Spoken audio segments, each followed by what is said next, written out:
In this video, I want to talk to you about everything you need to know regarding identifying and applying for a skilled migration visa to Australia.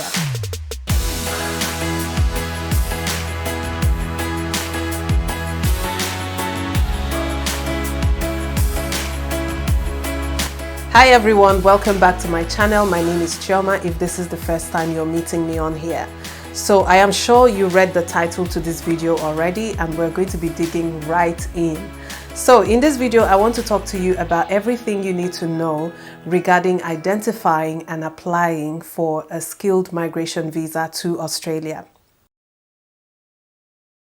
As always, I like to be guided by your comments and your questions, and over the weekend I got a question from someone who wanted to know what the next step would be after identifying your occupation on the skilled occupation list. So because I consider this to be one of those frequently asked questions related to immigration, that is why I am making this video, and I hope you find it helpful. So the very first step would be for you to find your occupation on the skilled occupation list, okay? And if you're wondering what the skilled occupation list is or where you can find it, there's going to be a link in the description box that you can follow to the Home Affairs website, and you will find the list on there. So the first step is to find your occupation on the list.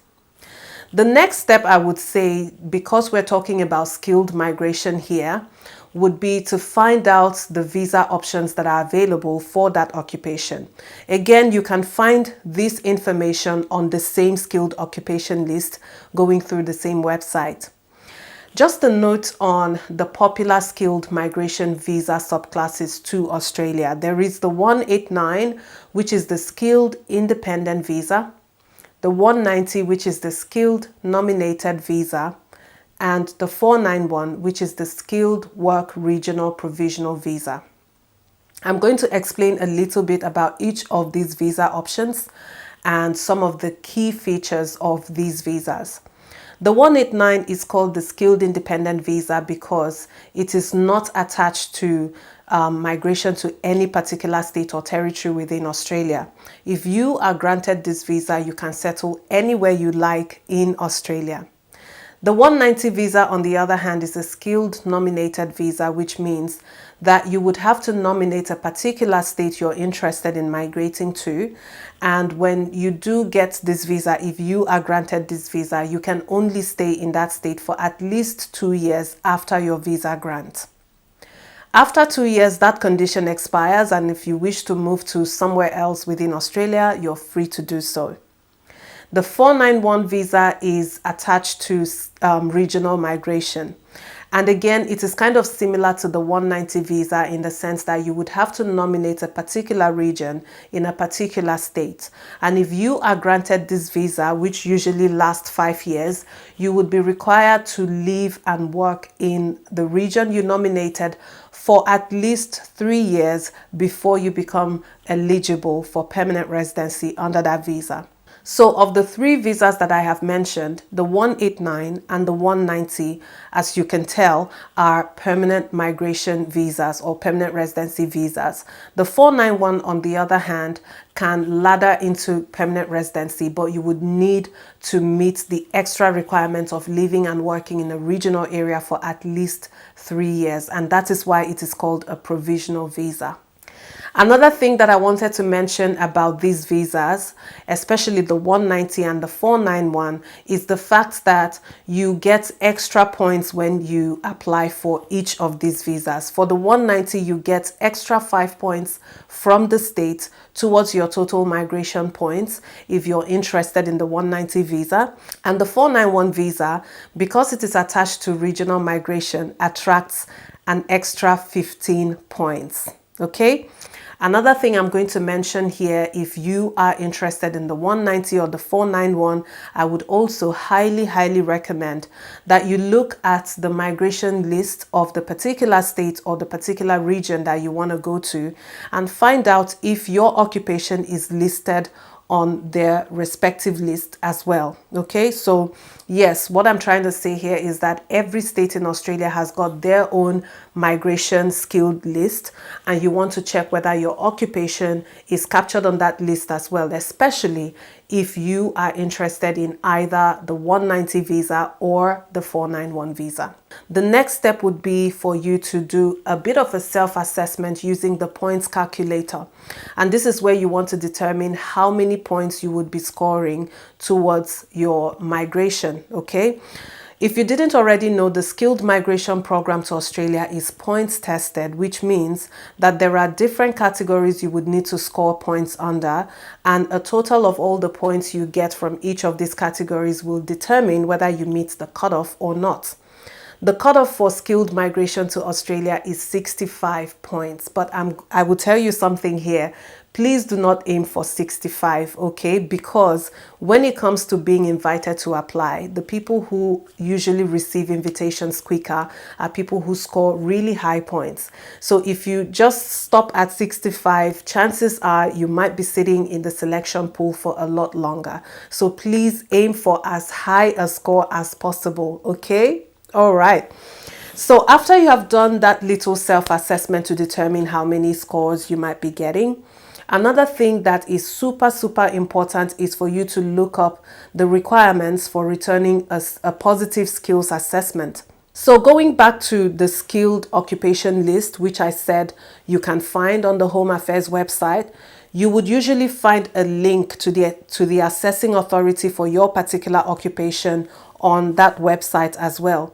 So please follow that link to the assessing authority's website and find out what requirements you need to fulfill to return a positive skills and qualifications assessment. And what I am talking about here is whereby you submit documents that evidence your qualifications and your work experience to the assessing authority, and then they would determine whether you are meeting the requirements for permanent migration. Okay, so that's just what I mean. Another thing to keep in mind would be providing documents to back up all the other relevant points or requirements that you need to fulfill. So one of them would be English language proficiency as well. So for this, you would need to present a test result from one of the approved English exams, which would be IELTS or TOEFL or PTE. There might be others depending on your particular profession, but these are like the top three and the most popular three options. Okay, so like I said, there are other requirements you would need to fulfill and other documents you might need to provide, and for this I am going to refer you again to the Home Affairs website. You would find a link in the description, okay, and I would encourage you to look at that link and see what other documents you need to provide. Now, everything that I have mentioned is towards gathering your documents, okay? At this point, you've not made any application for your permanent residency visa, but I would say it is necessary that you have all your documents together. You have everything in one place before you even start the process of applying for permanent residency. Okay, so now let's move on to the process of actually applying. The very first step towards applying would be expression of interest. The expression of interest is done on a portal called Skills Select. So this is where you express your interest to apply for one of the visa options that I have mentioned. For the 189 visa, which is the skilled independent visa, if your expression of interest is successful, you will receive an invitation to apply for the visa. For the 190, however, how it works is that you first of all submit an expression of interest, and if that is successful, then you get an invitation to apply for nomination, and it is at this stage that you receive your extra 5 points, as I mentioned earlier. And if that stage is successful, then you will receive an invitation to apply for the 190 visa.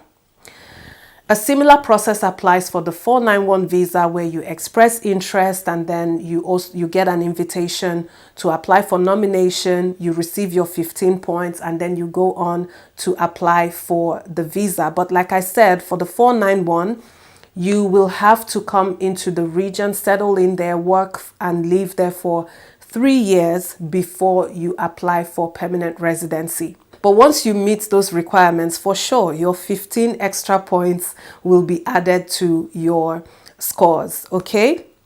And in terms of applying for your skilled migration visa, this is actually everything you need to know.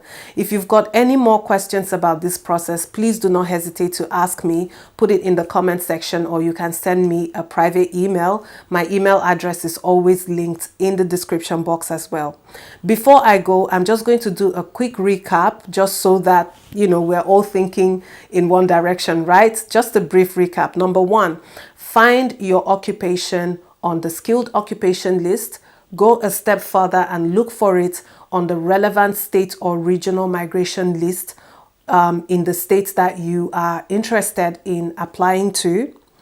Number two, you want to return a positive skills and qualifications assessment through the assessing authority for your occupation. Number three, do a self-assessment and find out how many scores you will be getting through the points calculator. Okay. For permanent migration, remember the cutoff is 65, but please try to aim higher than 65. And then find out all the other requirements, English language requirements, and all the other documents you would need to apply.